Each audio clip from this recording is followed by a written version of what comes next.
Chapter 20. "How many dancing rabbits have you seen in your life?" Bryce said to Edward. "I can tell you how many I seen. One. You. That's how you and me are going to make some money. I seen it the last time I was in Memphis. Folks put on any kind of show right there on the street corner and people pay 'em for it. I seen it." The walk to town took all night. Bryce walked without stopping, carrying Edward under one arm and talking to him the whole time. Edward tried to listen, but the terrible scarecrow feeling had come back, the feeling he had when he was hanging by his ears in the old lady's garden, the feeling that nothing mattered and that nothing would ever matter again. And not only did Edward feel hollow, he ached. Every part of his china body hurt. He ached for Sarah Ruth. He wanted her to hold him. He wanted to dance for her. And he did dance, but it was not for Sarah Ruth.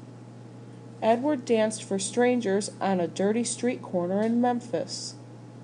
Bryce played his harmonica and moved Edward's strings, and Edward bowed and shuffled and swayed, and people stopped to stare and point and laugh. On the ground in front of them was Sarah Ruth's button box. The lid was open to encourage people to drop change inside it.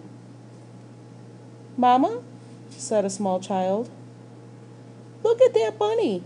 I want to touch him." He reached out his hand for Edward. "No," said the mother. "Dirty." She pulled the child back, away from Edward. "Nasty," she said. A man wearing a hat stopped and stared at Edward and Bryce. "It's a sin to dance," he said. And then, after a long pause, he said, "It's a particular sin for rabbits to dance." The man took off his hat and held it over his heart. He stood and watched the boy and the rabbit for a long time. Finally, he put his hat back on his head and walked away. The shadows lengthened. The sun became an orange dusty ball low in the sky. Bryce started to cry.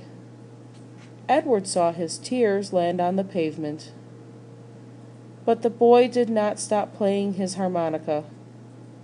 He did not make Edward stop dancing. An old woman leaning on a cane stepped up close to them.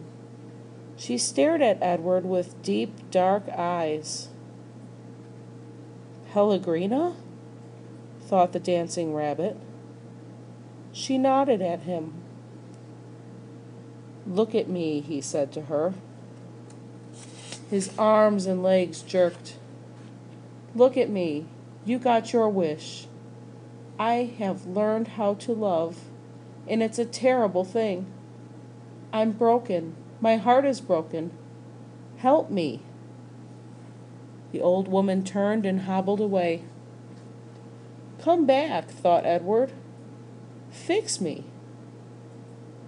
Bryce cried harder. He made Edward dance faster. Finally, when the sun was gone and the streets were dark, Bryce stopped playing his harmonica.